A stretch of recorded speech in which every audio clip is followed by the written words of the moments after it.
Oh! You! Bon, c'est pas là. Bonjour tout le monde. Aujourd'hui, j'aimerais ça qu'on aborde un sujet, l'importance du frein avant. Honnêtement, là, le frein avant là, va faire entre 75 à 80 % de votre freinage quand vous freinez. C'est son importance. On voit énormément trop de gens qui utilisent juste le frein arrière pour freiner. Ils ont peur d'utiliser le frein avant et de passer par-dessus le guidon. Mais quand on a une bonne position de base pour le freinage et qu'on utilise bien nos freins, on est capable d'arrêter facilement. Ici, on devrait avoir 2 slabs. Et voilà, une deuxième. Et je voulais venir pratiquer cette semaine. Et malheureusement, aujourd'hui, il pleut, donc ça va être un petit peu plus épicé, disons. Mais je vais continuer à faire le tutoriel pareil. Il faut noter, je ne suis pas un entraîneur, je ne suis pas un coach, je ne suis pas accrédité de quoi que ce soit.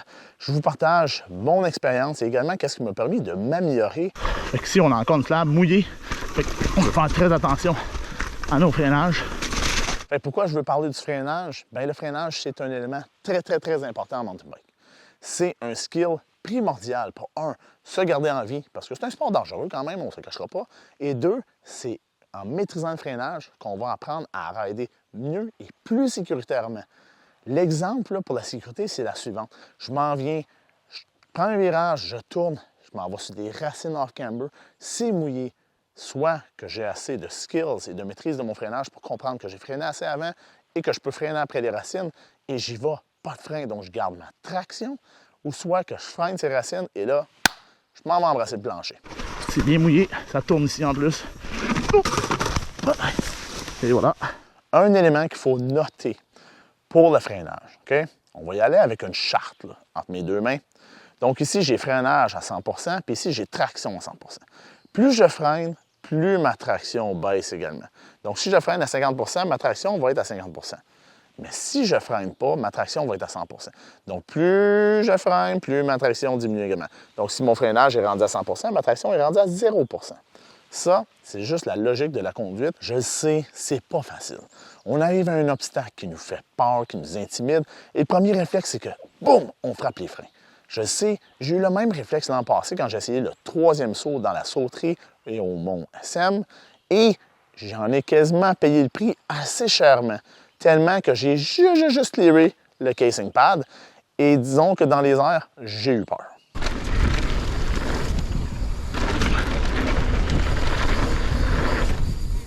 Oh! J'ai encore des amis qui regardent la vidéo qui font comme toutes les fois, même je sais que tu vas te clearer quand tu le sautes, je suis comme beaucoup de slabs off-camber. Fait qu'il faut faire très attention à nos freins. Je suis à un endroit vraiment cool à la Lanaudière. On a énormément de slabs ici. On en a des très à pic. On en a des moins à pic également. J'ai une petite question pour vous. Laissez-moi savoir votre opinion dans les commentaires. Je voulais approcher la gang de Party Lap Podcast, qui font un super bon podcast d'ailleurs, de mountain bike. Très intéressant, ils ont des conseils, parlent de voyage. J'ai été également parler de fat bike. Et c'est des très bons riders. Je les ai approchés pour leur demander si ça leur tentait de tourner un épisode avec moi. Donc si vous aimeriez voir ça, dites-moi là dans les commentaires. Je suis au top de la slab de Rocky Road 2. C'est une slab qui a une bonne steepness, qui a une bonne longueur, une bonne compression en bas aussi. Je pars d'ici bien doucement, puis on va aller faire ça. Bien doucement. Et voilà. Je vais aller sur une slab plus facile pour vous montrer le freinage et tout ça. Puis c'est également une slab de pratique. Quand je veux que mes amis s'améliorent à freiner sur les slabs, bien, on a tendance à venir ici, puis on va se pratiquer sur cette slab-là. Le challenge aujourd'hui, c'est que la slab est mouillée. Mais ça, pour moi, ça va être une façon de m'améliorer davantage. Parce que ça va me donner confiance que je suis capable de rouler, même quand c'est humide. Quelque chose que je ne fais pas souvent, parce qu'on sait au Québec, tout ferme moindrement qu'il mouille. Fait que là, on n'est tellement pas habitué de rouler là-dedans que moindrement que c'est humide, ouf, ça peut être un petit peu épeurant. J'ai les mêmes craintes que vous, là. On s'en vient bien doucement. Hein? Les bras tendus, talons par en bas. Vous voyez, là, si je veux, là, je suis capable de complètement contrôler ma vitesse. Mes freins ne barrent pas, autant en avant qu'en arrière. Et voilà. Je vais vous le démontrer à l'instant sans même embarquer sur le vélo. Si je suis en bonne position et j'ai les bras quand même tendus comme ça, puis je m'accote sur l'arbre qui est juste ici, là, Mais disons que je suis en position tendue comme ça et quelqu'un me pousse, je ne pourrais pas me faire avancer parce que mes bras sont tendus. Mais si j'y vais avec les bras pliés de même et que quelqu'un me pousse, c'est certain que je vais faire un petit move par en avant.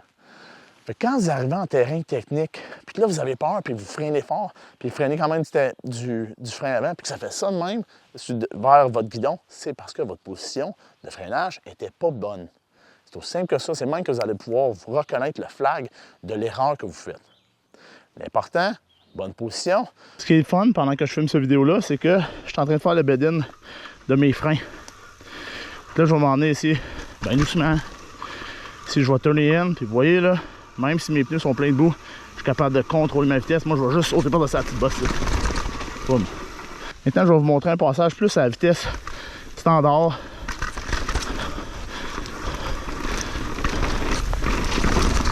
Et voilà.